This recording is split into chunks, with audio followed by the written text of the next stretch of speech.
Bismillah ar-Rahman ar-Rahim, in the name of God, the most benevolent, the most merciful. A'udhu billah shaitan ar-Rajim.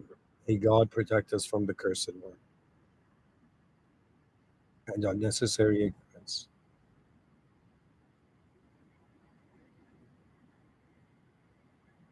Alhamdulillah Rabbil Alameen. All praise due to the Lord of the worlds. Rabbi Firli, my Lord, forgive me for all the sins I'm conscious and unconscious of. Ihtana sirata mustaqim. May God guide us to the direct path.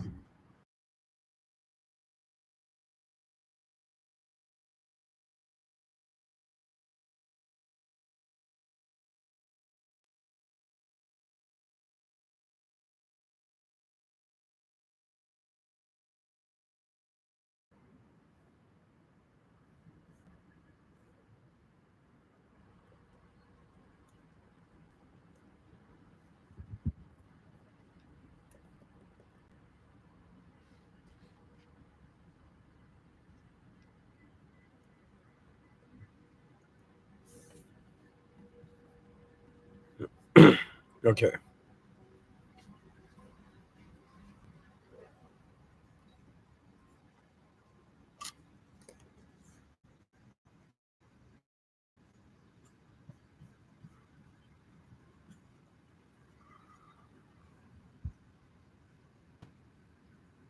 So, welcome everyone to today's lecture.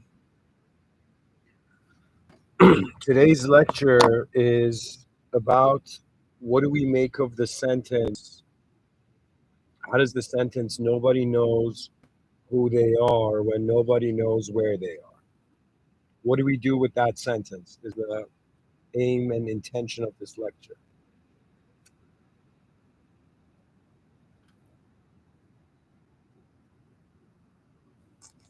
So, I'm going to show you how I look into ideas here. You're going to get a sense of it.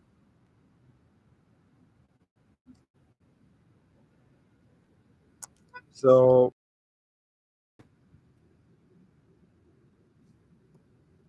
nobody knows who they are when nobody knows where they are.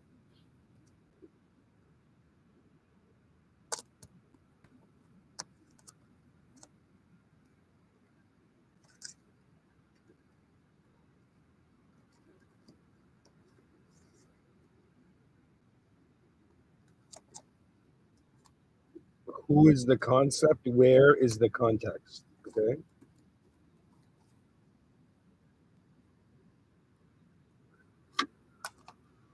Now,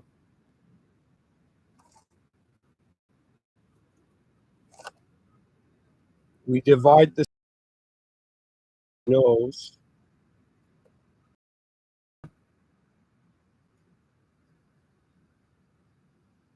when nobody knows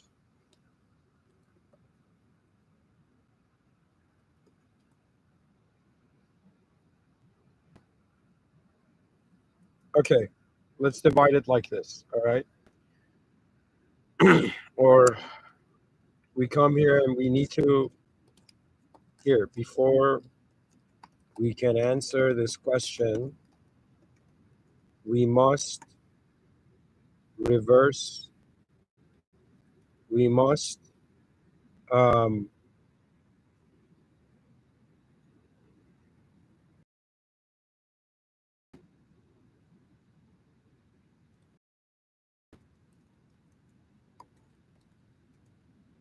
we need to wonder about each concept presented in the sentence. Guys, my laptop's in the sun. Give me a couple, give me a minute to like relocate.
Back to it. Okay, is this all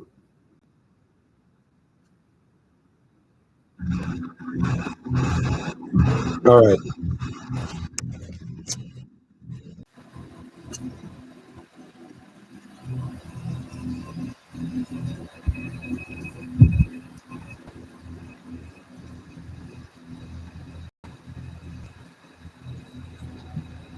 Okay.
Okay, it was on mute.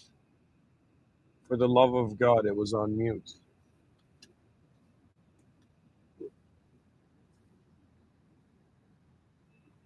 Oh,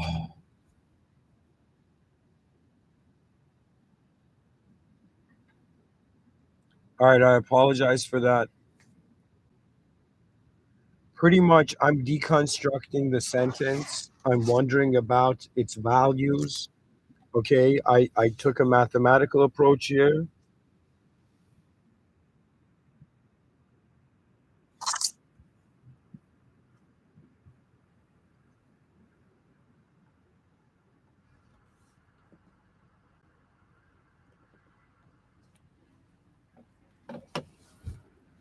Okay, taking off the sweater. It's about to get down. All right, it's about to go down. All right, whatever. Let's see. Notebook, pen, and a mind fascinated by an unknown world. What else do you need? What else do you need? I actually can't find my pen. Hold on.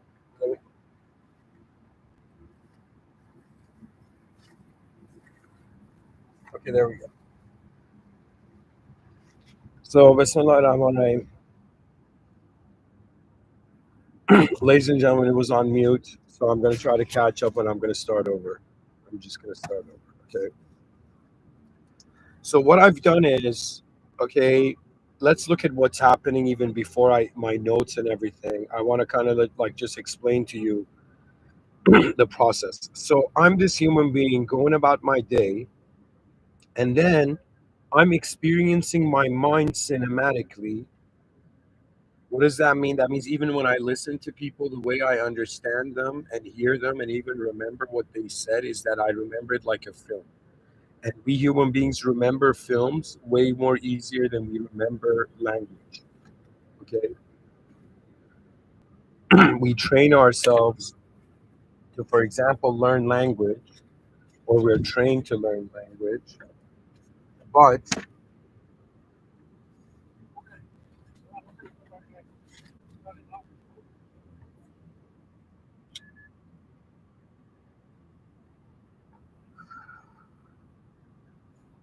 there's a cinematic access to intelligence, okay, behind your eyes. That means I don't want to say civilization lied to you, but it's like with a deeper attention to what's actually going on and what this thing we call a mind is. Your mind is actually your inner life, and your inner life is a character in a story. It's stationed as that, but it's not a character in a story without the visual component. What that means is behind my eyes, it's not like just the subjects which are written in language. It's not like lines and sentences are moving behind my eyes. It's that I'm seeing something just like how I would look at the screen of a movie. Like my imagination is happening, like where I'm accessing, where I'm see my thoughts. It's this bizarre situation where it's like there's this awareness, okay, as one circle, and inside this other circle there is the mind, subjects, and inside the subjects the body can be stationed. But really what's going on is we're in awareness to how we're being an object and how we're being a subject at the same time. And you may think this is like, trivial, but it is actually very intense. And in a world where there's human beings and there's a species, we wonder about the most advanced species. Therefore, we're wondering about the most advanced human beings. If we're wondering about the most advanced human beings, we're wondering about their most advanced world. So to truly wonder about the advanced humanity, you got to look at what there is now, and you got to wonder where it can go. And if you see probabilities of greater movement, then in some sense, lower movements must, in some sense, shift to the greater ones. So I was going about my day, and then I just had this attitude where I'm like, yo, man, everybody's acting like they know who they are. But what if nobody knows who they are? And what if the reason nobody knows who they are is because nobody knows where we are? But then, if nobody knows where we are we? Like, what is this then? Then we realize this is, we are living in the efforts of human beings to just take the known variables of reality and feel in control.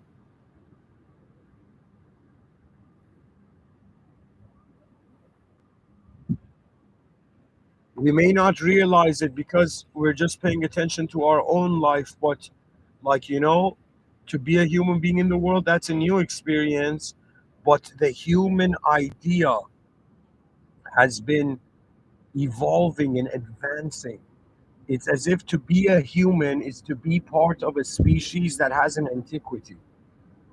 You understand? That means sometimes, like, when I was younger, my perspectives, the context I was looking at reality was so wrong and selfish and ignorant, that I didn't realize that how fascinating is it that I'm in a world right now where billions of people, human beings, have lived on it. It's like I'm in the same room as all the human beings that have ever lived. I'm looking at the same thing, that all the human beings that have ever lived have looked at, you know? And the saddest part of knowledge is the realization that they told a story in the middle of in the middle of nowhere.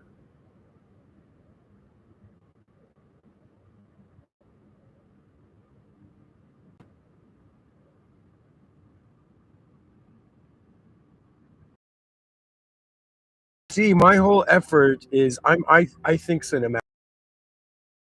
If others do, I'm explaining it here. Somebody just said this sentence to me, and they're like, what are your thoughts on it? Nobody knows who they are when nobody knows where they are.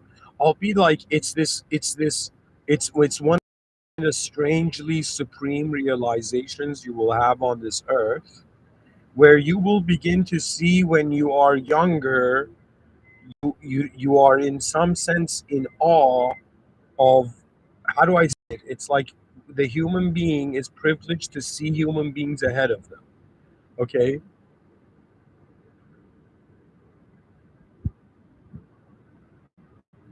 and even though I see every human being, and to me, like, sure, in the outer realms they can act whatever, but in reality, um, it's an advanced technology. To be human is to be part of an advanced activity. Anyways, if somebody asks me, nobody knows who they are when nobody knows where they are. So I'm imagining as if I went up to someone and I'm like, yo, man, I'm this thing. And the person's like, nobody knows who they are when nobody knows where they are. So I would have to ask the whole point of this question. I mean, I didn't even need to do all this analysis here. Okay. Like all this deconstruction. Really what it is, okay, here, I'll just page.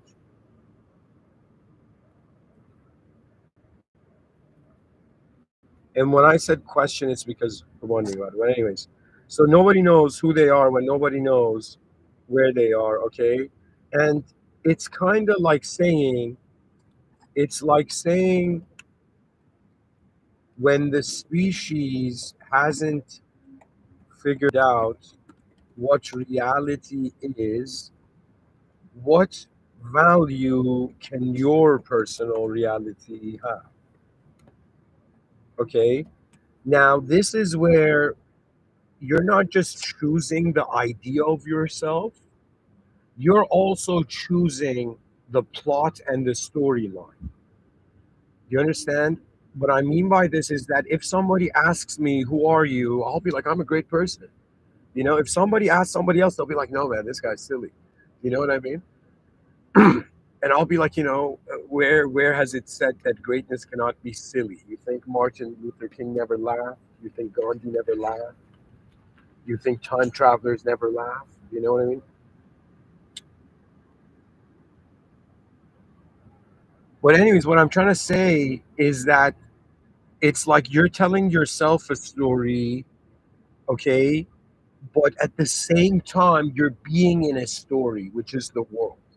And because right now we value what's in front of our eyes more than behind our eyes, it's hilarious in the sense that the brain is like, guys, what are you doing? I'm giving you perception and you're ignoring. You're ignoring me. You know, You see, I have this feeling that what if I was some sort of general, some sort of commander, and instead of soldiers, my army was all the cells in my biological body. And it was as if I had realized one day I'm a commander of these atoms that is my body that I can move in the space time continuum in this place.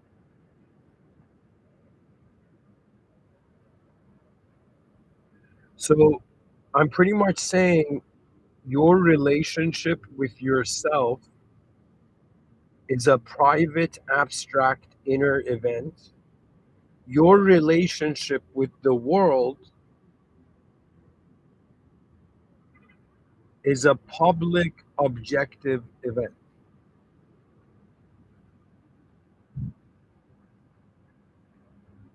So it's like saying, if when you don't know where you are, how can you know who you are?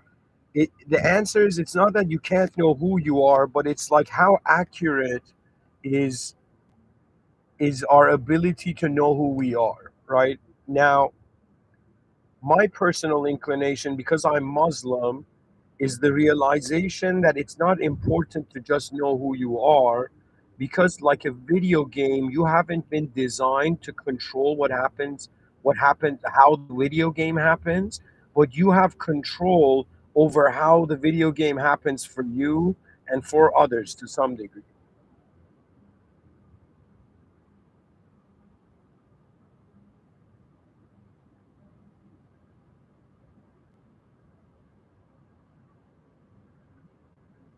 So it's like I'm saying that the human species is storytelling over reality, okay? And the prophets were trying to get people out of this sort of storytelling obsession, right? To, in some sense, acknowledge that God is not an idea; it's a presence of a system admin. Do you understand what that means? That means the only difference between Christians and Muslims, for example, is that they both acknowledge that there is a system admin, they both acknowledge there is a system, but the only difference is that they believe the system admin came and played a character in the video game it created. Peace be upon all the prophets, but truth cannot be limited to its creation. In the same way, when I give one talk, it cannot limit who I am, because I am way more than just this moment, you know?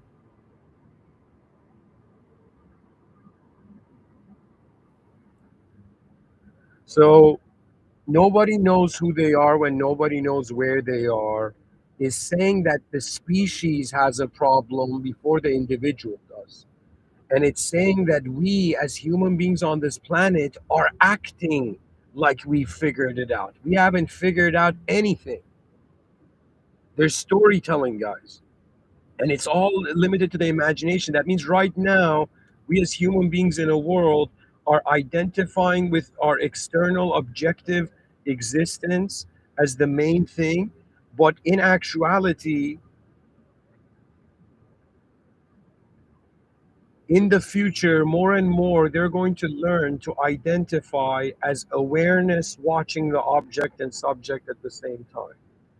Right now, we're identifying with the object and subject. We're on the other side of the coin. I can see this, guys, very clearly. The future generations will laugh as the world at what man thought was a mistake.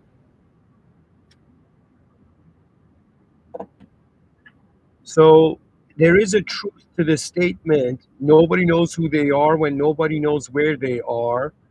If, like, see, think of it this way: human being, a being, let's say a human being opens its eyes in world, okay, and it's instantly consciousness renders reality into sensation, into sensory perception. Okay, so the moment we open our eyes, we're in this world. Okay, and now the question is coming: how are we treating the world, and how are we treating ourselves? The statement nobody knows who they are when nobody knows where they are is kind of saying we haven't thought about how to treat the world before we're kind of treating ourselves in a certain way. That means imagine you're a human being and right now you think you're a loser. Or even imagine you're a human being thinking you're right now a winner. Okay? It doesn't matter. On some level, you cannot lose the feeling. There is a massive imposter syndrome going on for the species. Okay? You being forced to identify as a nationalistic entity, as a character in a story that has a unique value just based on the behavior of a certain part of land on Earth.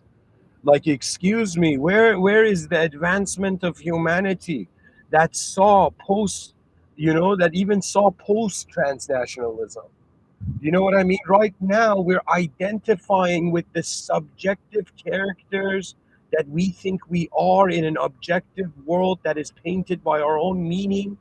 And so at some point, the species has to be like, whoa, the experience of life is simulated, but the existence of life is here. And Mr. Like what I'm saying as a member of the human species, reporting back to my species,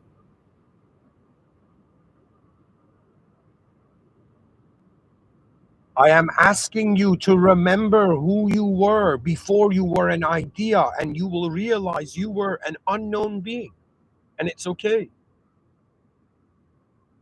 Before I was named, I didn't have a name. Before I understood what a story dynamic was, a character in a story, I was not a character in a story. I was the raw awareness to a function of intelligent activity. You see, our body, like this whole time, people are like, yo, man, what is the mind really? And it's like, on some level, you're like, buddy, look at it. There's a body, there's a life form, and then guess what? Something is moving the life form. The mind is a life force. Now, the issue is we treat the body as a noun, but the mind is a verb. And this means that your experience of meaning is a different world than the actual world you're in. What the world means to you is private, but how the world is public. It's a public server. In front of your eyes, you're in a physical public server. Behind your eyes, you're in a subjective private server. And I have seen the judgment in the eyes of man. I've lived 12,000, I've had 12,000 new days. You know what I mean? On this planet. And in these 12,000 days,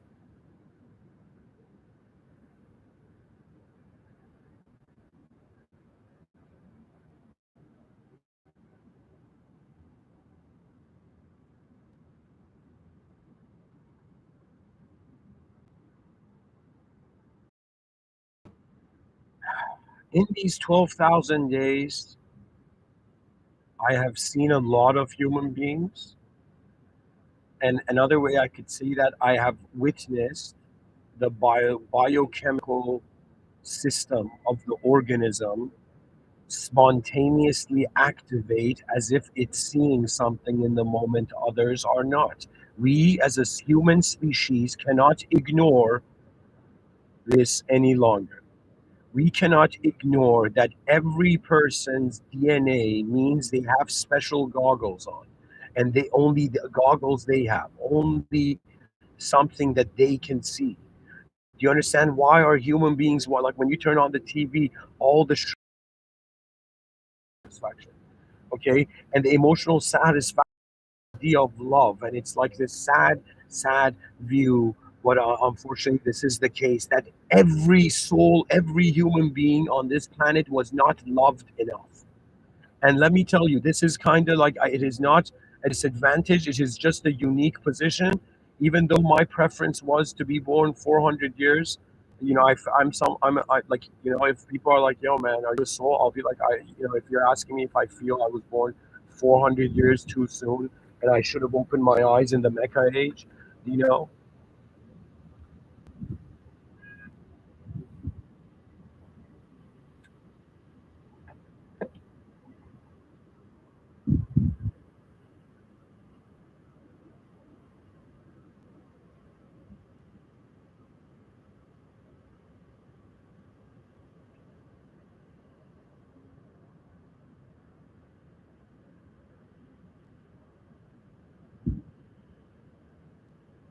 It is just this fact that I've noticed that every intelligence has access to a scenario that they can only see, and to not have an ability to discriminate between one's inner life and outer life leads to what we term in culture as insanity. You know how many people nowadays are like, man, like right now the world isn't, nobody has common sense anymore. It's uncommon sense. And it's because reality has been pushed in the over limit zone. You know what I mean? Like we should have all behaved differently probably like 20 years ago, right? But it wasn't done. And man doesn't understand that what he controls in the lower world, he might be, denying himself of something from the higher world. Okay, because it's not just like, yo, man, God is God is the higher power, the highest power, only one. There's this singularity beyond the world that is the ultimate. Okay, which is the notion of God. That means we don't know what God looks like, but we know one attribute, that God has no partner, has no equivalent. So it's like what created the life form, and what programmed, the destiny of the life force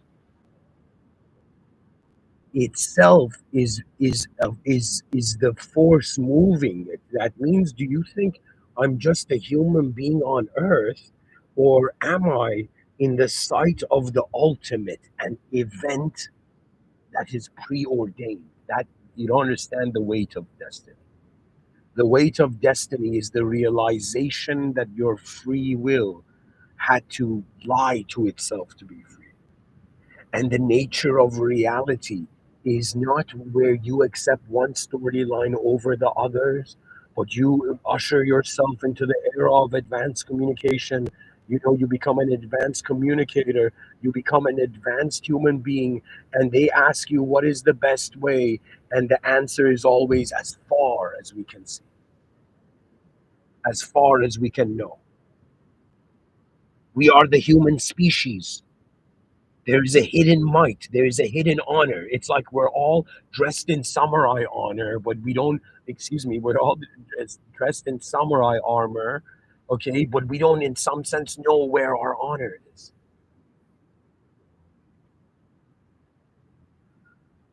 You are lacking in honor because the collective failed you in 2025. And it's okay, accept it. The species moves on.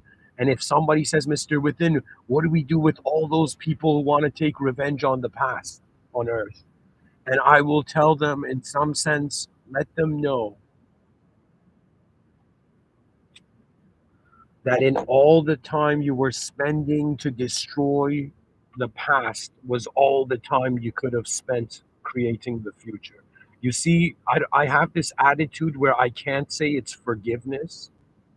That means if somebody says, "Are you someone who's forgiving?" I'll be like, "I'm, you know, I'm someone who I am dismissive."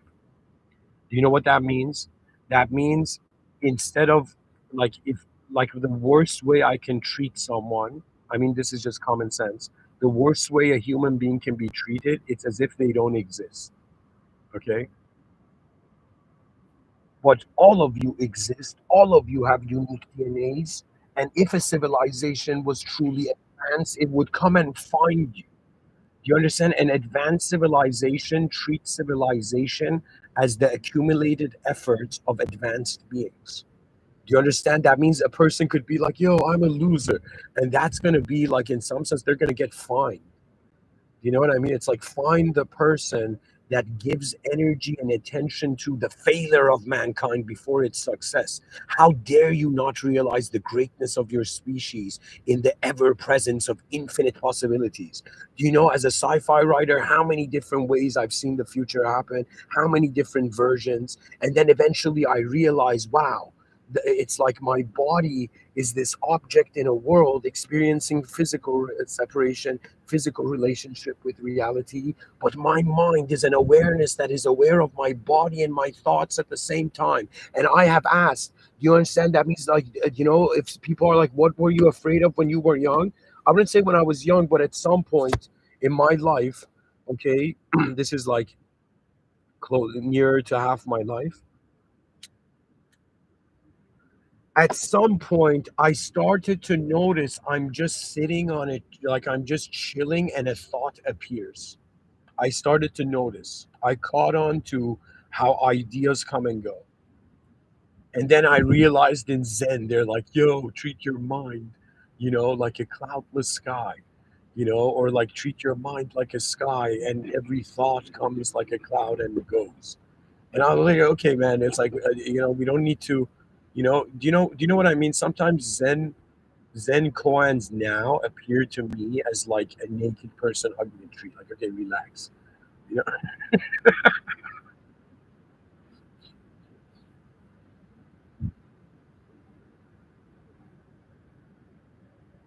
the purpose of life is not to AFK and think you're enlightened. The purpose of this life is to play the game.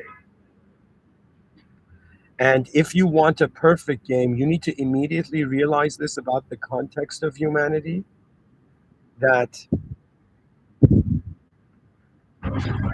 actually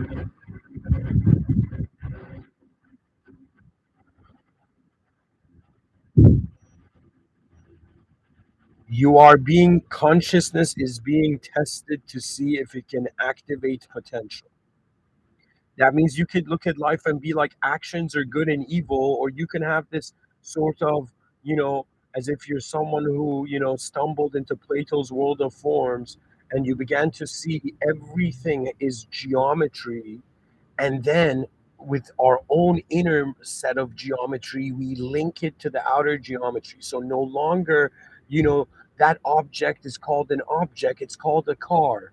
That object is no longer called an object, it's called a tree. So what was this was our own world branding. That means it was easier to adjust the world to us rather than have us adjust to the world.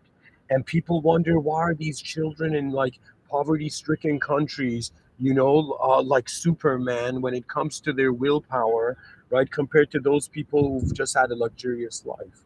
And it's very obvious because they have experienced a world without what they have. Now, this is the bizarre thing. Every person who's conscious and hasn't died yet, you're like a spoiled child that you don't know the value of what you have. So every human being on the planet is a spoiled child, which means we are an immature species, and that's okay.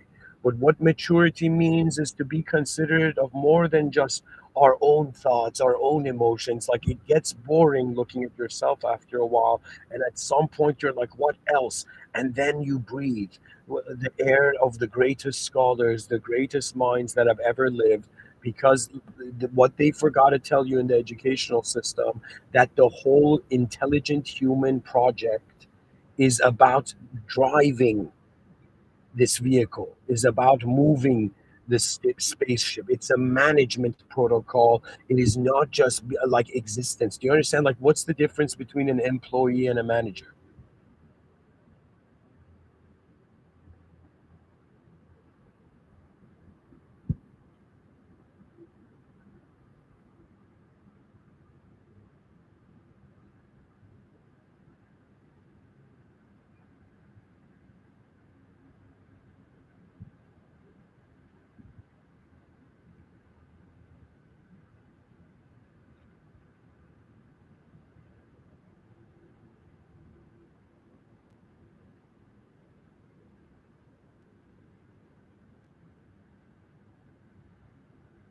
I'm saying that the reason nobody knows where they are is because how we know where we are is our own story in space.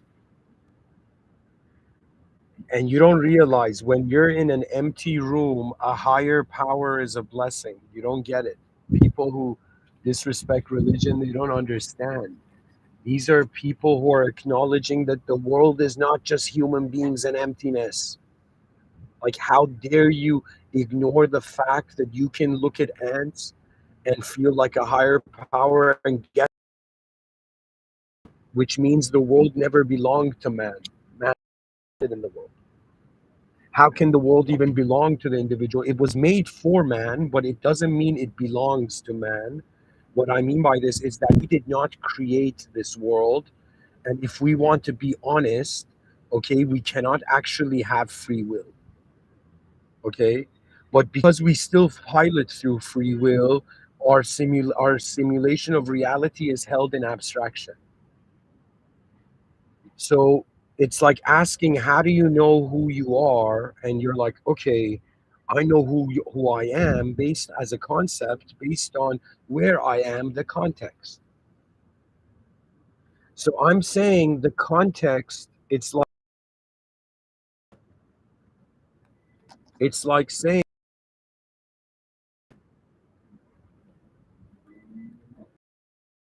know ourselves before we know the world if the self extracts its definition from the world. You understand what I mean?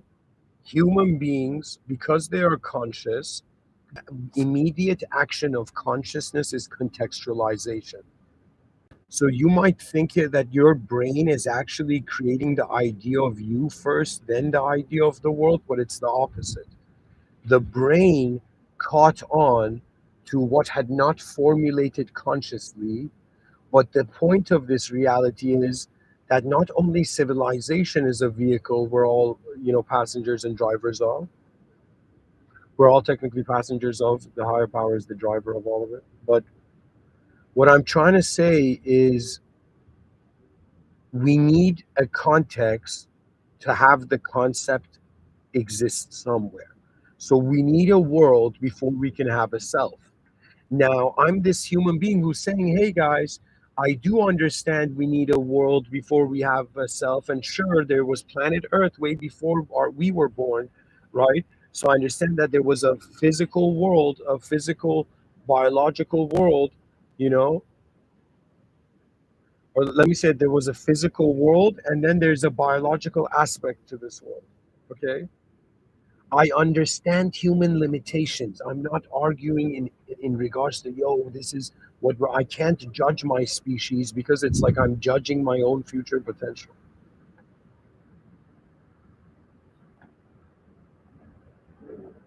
It's all about the story we're telling ourselves and how satisfied we are with it. And you need to pause in life and just ask this from yourself honestly. Okay? And I'm someone who's like, hey, am I storytelling over life? And it's like this massive costume game. It's like the species has not outgrown ideological dress up.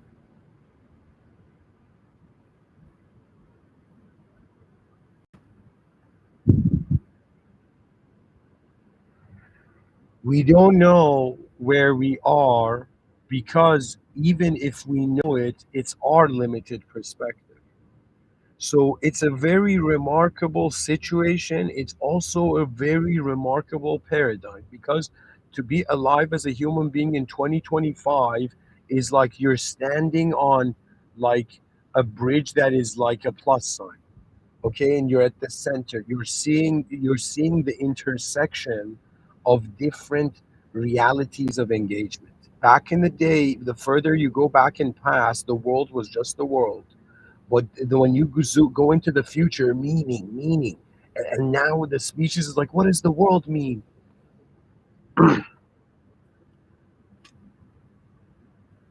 It means we input it in neutrality of value, and we think that value is truth, and it cannot be. And the search for the like, do you understand what I'm saying? Imagine, I'll say it this way. Imagine right now you were the most advanced, let's say you woke up tomorrow and you were the most advanced version of yourself. Imagine this, just imagine. Okay, tomorrow you woke up, you were the most advanced version of yourself. Don't you can't even fathom it. It's so advanced.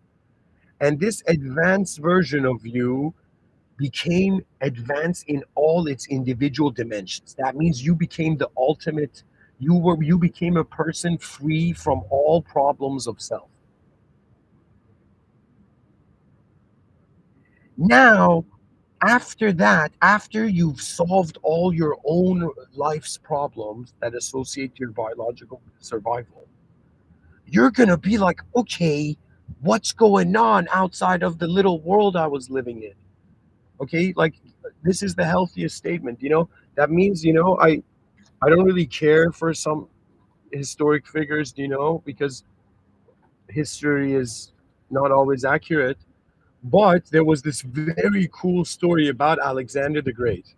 Okay, and I don't know that much history about it, but anyways, I heard this story. The story is that Alexander, like this great emperor, okay, and he went and found like the most chillest person, the most down to earth person, right? Simple person, and was like, and he hired that person that anytime he's like in like the council or in some giant meeting, or anytime something intense is happening, his conquer ego like a monster pours out. He hired this guy to anytime his ego, he was and blindsided by his by narrowing down his vision to just his emotion, right? He would have this person come to his ear and whisper. Like, imagine you're hired by the emperor to whisper in the emperor's ear when you think the emperor is like. What the guy says in the ear of Alexander the Great is this: "You're just a man." That means relax all your inner realm realities and acknowledge that you are simply being. And then wonder about why you are aware you're aware, and so many other of our fellow, of other species on this planet are asleep. Means like if they ask someone, hey man, why don't you own pet? Fine. Like, I'm just being too dramatic here, but what horrifying is because you're beginning to see the gaps in consciousness. And I want you to imagine that there's no such thing. Like, imagine you never heard the word knowledge and your eyes had opened in the world and you were like fascinated to figure this out. That's it. You don't need, like, that's your educational program. It's like the curriculum that was missing from the educational system. In the future, they're going to be like, yo, man, how did that, it's, how would the educational systems look like? I'll be like, it'll look like this. All the children gather in an assembly hall, okay? And this next level kind of, let's say, officer of the advanced humanity comes there and says, listen folks, you're not kids anymore. There is no such thing as teacher student. Every person and every consciousness to the world is an explorer, but this explorer has value. That means the educational system in the future will, instead of telling you be a good student and shut the fuck up, and you, excuse my language, like be a good student and be quiet and don't daydream, instead it would be the opposite. So it would be, in some sense, you are in a world, the speed, there are giant problems. Like, imagine right now giants were attacking our species. Just for a second, imagine. Okay, hypothetically, imagine these giants are like attacking our species, right? And like suddenly everybody in the world is like, oh my god, a giant is like destroying skyscrapers in America, and then imagine these giants are all around the world destroying cities, and you as a human being are going to school, and what do you think the teacher is going to say? The teacher is going to say, hey kiddo, after you've surpassed your own ego, and we've given the certificate and you've kind of patted eyes, that there is always a greater war of the battle you win, which means victory for a noun action, but victory for a verb is a state. And why not the human species? Why not the ego aligned to its most efficient outcome? Do you understand? Kind of like if you have a chaotic aspect and an ordered aspect, soldiers in the army were like chaotic people, and half of them were.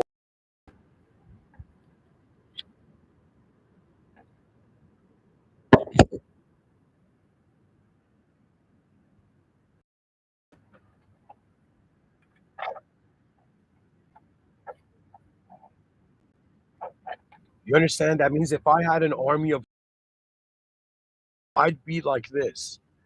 I'd people, and I'd be like, you haven't understood the value of noticing order in reality. And I would look at the people and I would say, how dare you fear chaos?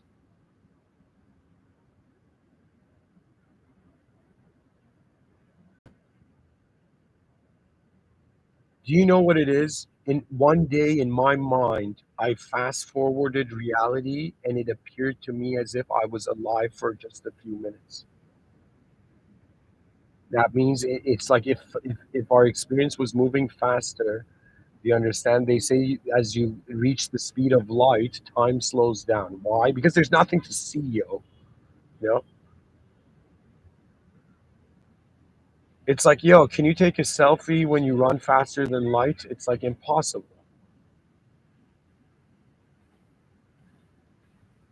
I think Neil deGrasse Tyson would vibe with that statement. You know what I mean? Anyways,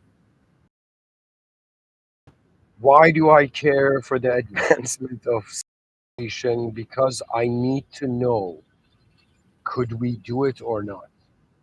Could 8 billion human beings identify species and they have been stationed? That means imagine there was this great army called humanity, okay, this great empire, right? And it had soldiers stationed in different places around the world, and those soldiers stationed, right? You know, imagine they suddenly realized, that it's as if we're all the same. Like they're like, yo, what do you have in common with the other human being? I'll be like, okay, our color is red. We are more red than we are like any skin color or whatever, right? And I would say in some sense we're all designed to like breathe oxygen. you know it's like, is Mr. Within stopping racism right now? No, I'm just showing that racism was just fear overreacting and man not realizing the greater possibility of intelligent movement. That means if I was like a general back in the day, and like in medieval times, and a soldier came up to me, and said, what's the greatest thing I could do as a soldier? I would be like, the greatest thing you can do as a soldier is actually not to be a soldier. Because once you become aware of reality truly, the intensity of it automatically makes you responsible for your soul. The intensity of the unknown. That means it's when you realize it's like a miracle, how we can notice a miracle.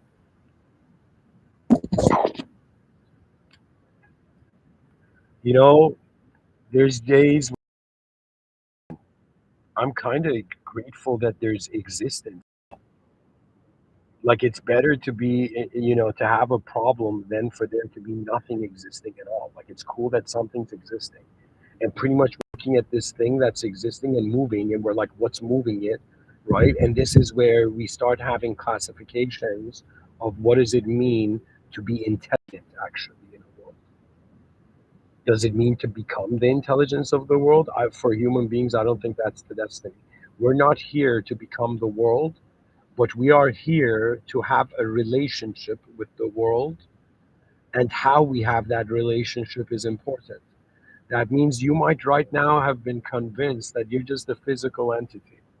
But if I ask you that moment before you fall asleep, you're in your bed and you're thinking about your whole day, your body's in your bed, tucked in, but your mind is like living out the day still. Until like the ripples of a pond, it settles, and for Muslims, I don't know if people know this, sleep is when your soul returns to God. Okay? That means see, there's a higher power. Higher power means, again, we look at ants and then we're like, okay, what could we be ants to? Or like, and this question makes us immediately become humble as a species, and to in some sense be like, okay, What is strategy? Strategy is looking at all the resources available, both behind your eyes and in front of your eyes, and then formulating an action plan. Because reality is ultimately moving. Do you know what I mean? Its value is in its movement. Okay, and people have become ignorant of appreciating how reality moves, and they just think that reaching set state, it's like people are like, if you tell me right now, I would say probably 90% of the human species, okay, they're not happy, they're just trying to reach checkpoints of happiness. But they don't understand. That's because they've tied down their joy. They've filtered their settings to only care for a certain image as the value or the meaning to something. Reality surpasses it. It's dynamic. It's alive. You're in a world that is alive. Do you understand? That doesn't mean you can just, logically, get out of here. Logic is limited to all the conscious variables. There's unconscious variables moving. There are forces that, and there are ways of even looking through the human eyes the man will does not have access to now. The future generations will. The greatness of mankind is pretty much this simple idea that, okay, what is the best strategy as a temporary being, like as a simulated being in a unknown world? It's to, in some sense, be like, okay, you've brought me on stage, and I'm the audience is there, and it's as if my mind found the microphone before the microphone found my hand. Life becomes very fascinating and beautiful when you realize it's the performance of a lifetime, all of it. And the only point of being religious is to be conscious that you are performing not to just the lower realms, but the higher realms. God is not limited to reality. The most advanced self should be the system. That means I was like this guy who, for like a decade, just was like this kind of like, you know how they say there's a mad scientist? I was like a mad designer. Okay. You know what I mean by that? That means you don't understand. At some point, my fascination discovered uncharted territory to the consciousness of humanity, and the excitement to figure that out was the lesson. I don't know how to tell you this.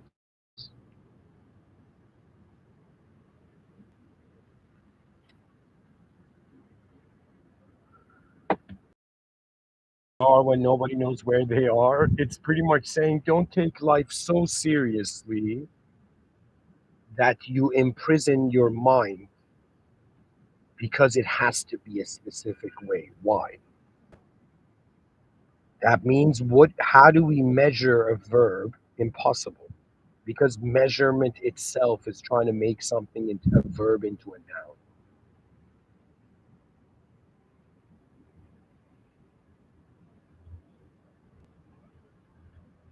It's a very incredible era. What's happening is it's pretty much not just us getting closer to transhumanism.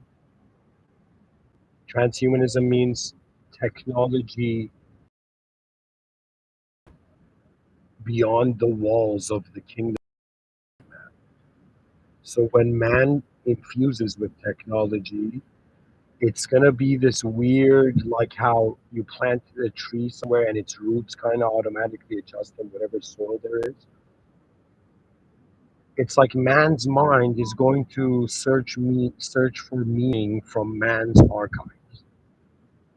So right now, if somebody says, Mr. Within, do you have a photographic memory? I mean, I'll be like, all memories are technically photographic because they're experienced. But if I can recall it like a file cabinet, I can't unless I find like some bookmark of it to pull myself into that moment. Because how I remembered that, and now I have different eyes for my eyes have seen.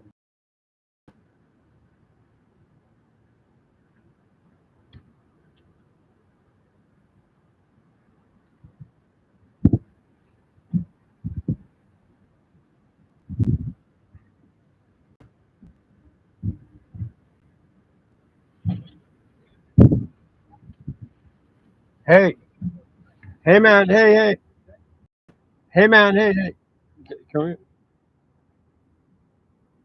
Hey, bro. Just come closer. Help him. Yeah, but I think you should help him.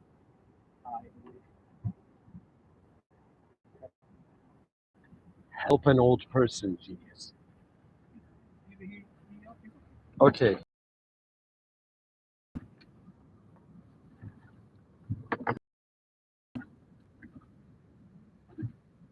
Sir, can I help you? Can I help you? Are you sure? It's not a big deal. I can just help you out if you want. Sure, sure. I'll do that.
Oh my god. What the fuck?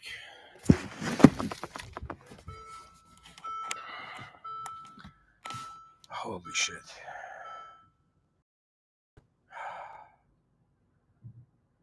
Guys, what kind of world are we living in?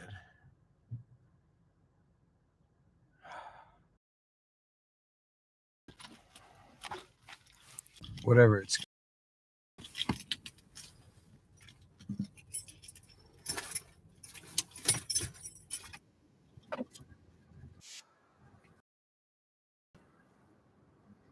Guys, there was a person, okay, like very old person in like the cold weather, okay, and he's like carrying heavy trash, right? And this younger employee just comes and says hi to him and passes by.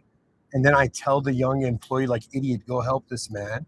And he just fucking doesn't. And he leaves and he goes inside. And I just had to get out and just help him carry those heavy bags. It was crazy. But sorry, it was bizarre.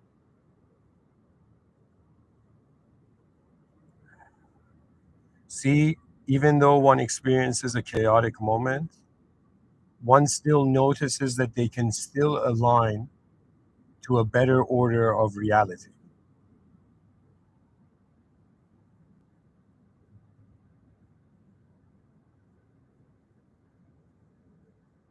I'm kind of shaking a little. All right.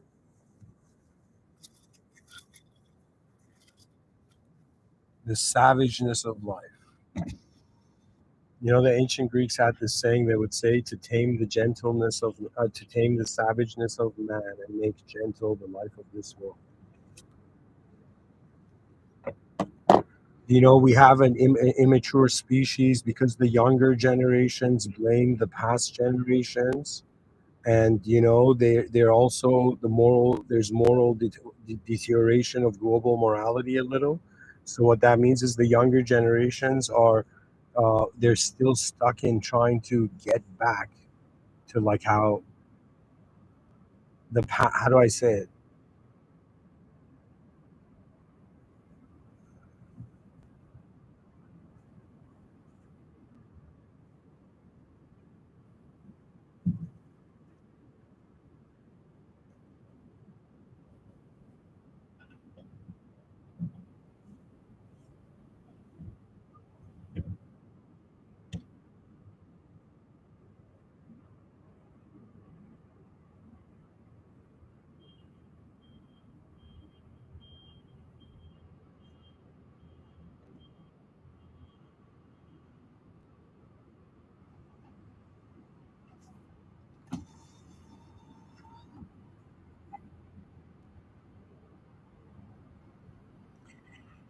So again, a live example of how the inner realms can conflict.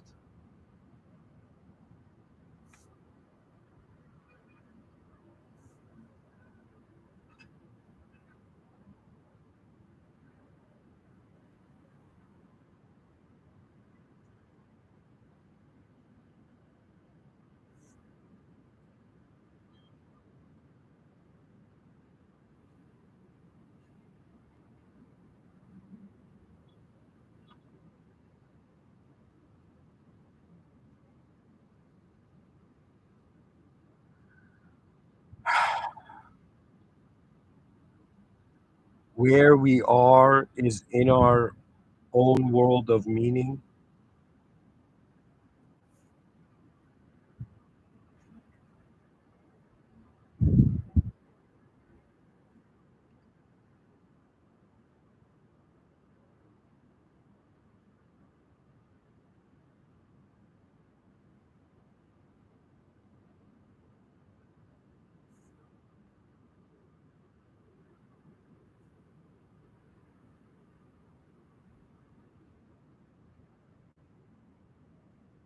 To care for the world, to care for the outer world. It's like we have 8 billion private inner realms. It's like there's 8 billion inner selves.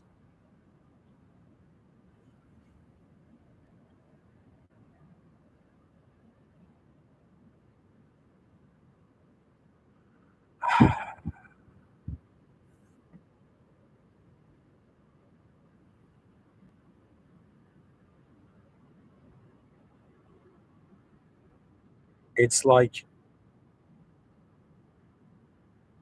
we're born in a system to update it using our hidden life and to help the unhidden life of everybody.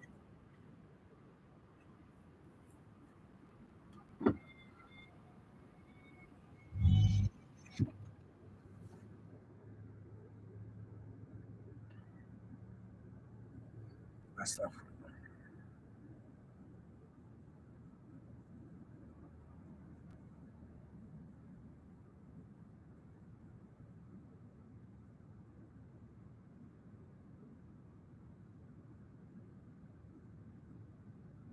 Sorry, guys.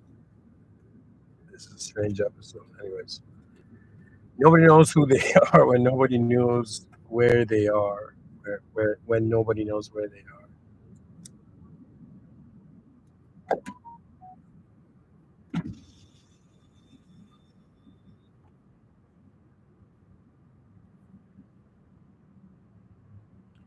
But we have to act. See here.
Understand? Like I as a strategist, am pretty much saying like, okay, I want to build an advanced civilization. That's the goal. That's the outcome we want to get to. Now, what do we have right now that we can build an advanced civilization or advanced civilization? And I'm like, okay, we have 8 billion biological, biochemical organisms, okay, that have an inner life and outer life that is different. That means both of them are different from one another, okay? Um, Everybody has the same outer life, but we all have different inner lives, and how our mind lives ahead of our body is how we move as a character in the story of the world. So what I'm seeing is like, okay, what are the resources?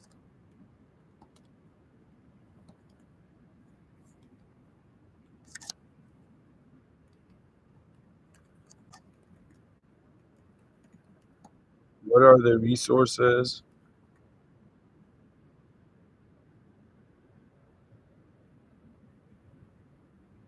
Okay, so think of it this way.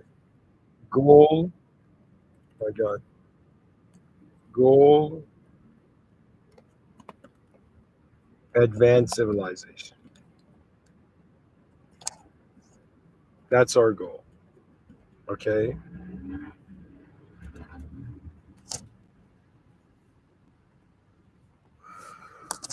Which is another way of saying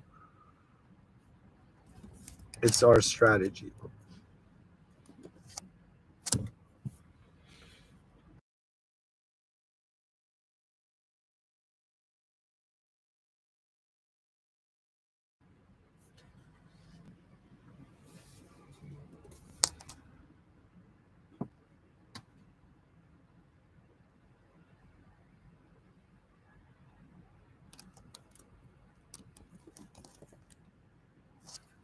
So, sorry, the goal is,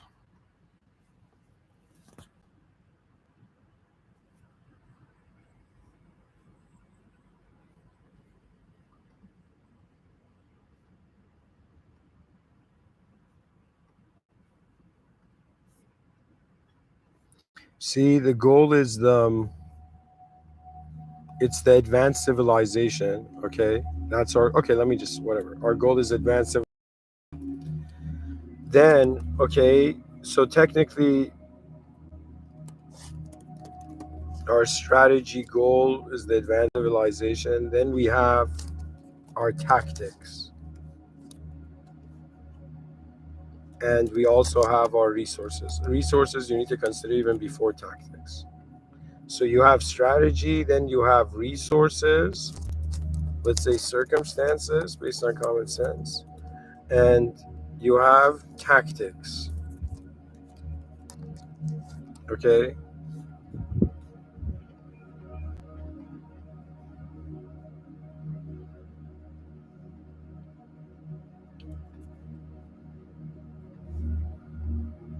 So now we come to resources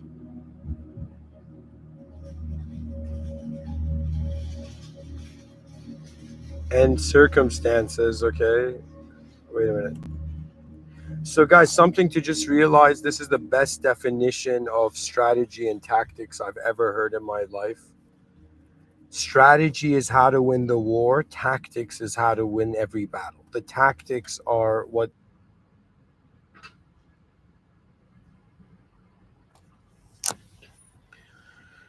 All right, guys, I got disconnected again. Anyways, thank you for listening. The statement nobody knows who they are when nobody knows where they are is meant to inspire the human being to wonder about how they have accepted the values they see in life, which means every person has a value system. So you have your own personal value system, and you're living in a world where the world has its value system, society, laws, regulations, systems, organizations. These all are in the game of actually shaping the value systems of humanity. But ultimately, we cannot ignore, just like how the character Goku, became Super Saiyan, that in some sense there is an advanced potential to the human experience. I personally treat it like, I'm Muslim, and the way I treat it is that God is a system admin that created the world, and the world is a simulation, created the simulation of simulated the world. And this God simulated the world, and as a simulated being, it's like, how can I tell you? It's like an artificial mind seeks a natural truth. The human mind seeks the divine truth. That means out of all the truths you can know in this world, to notice that there is the presence of a higher power for its attention is the surveillance state, divine surveillance state. It's to wonder about where we truly are that surpasses language and ideology. And you realize that the experience of life is actually like you've zoomed in. If you are super zoomed in, you're a body. If you zoom out a little, you notice you're like, you have an ego, an idea of self, a character and a storyhood to yourself, right? And then if you zoom out even more, you realize you're an awareness that is noticing how your body is changing throughout the years, and is also noticing how your thoughts come and go throughout the day. So it's like the soul, the closest definition, even though the soul is the secret of Allah subhanahu wa ta'ala.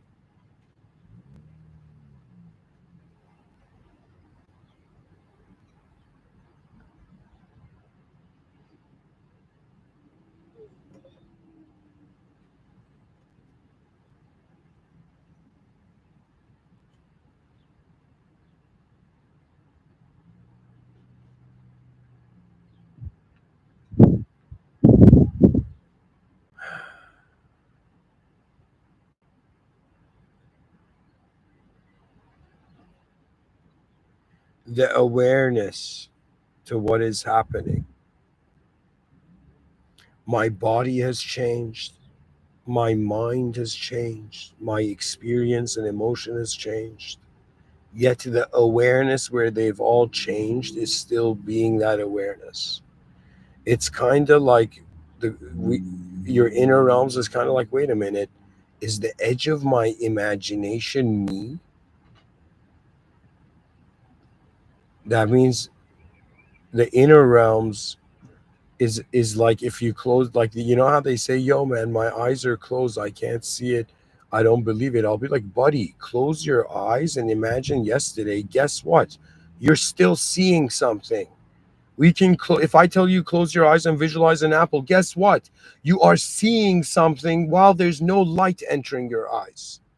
So there is a deeper, like a deeper aspect to our human intelligence that is aware, that it's aware. So it's aware of formed reality. Because it's aware of formed reality, it's not limited to formed reality. But this awareness that we are is also limited to how truth is beyond the world's definition. So if you had a dictionary with all the words in the world, none of them could describe that which is being considered the higher power. It's in some sense a realization that your identity is being anchored in accordance to where you chose to put your attention or how you chose to move your attention. Anyways, Bismillah ar-Rahman ar-Rahim, in the name of God, the most benevolent, the most merciful. Alhamdulillah Rabbil Alameen, all praise due to the Lord of the worlds. Auzu billah shaitan rajim. May God protect us from the cursed one and unnecessary ignorance. Rabbi Gfirli, my Lord, forgive me and my species and everybody. Forgive your creation for the sins that they're conscious and unconscious of. Ihdina sirat al-mustaqim. May God guide us to the direct path. May the most advanced guide guide us in the most advanced way. Alhamdulillah Rabbil Alameen. Thank you for listening.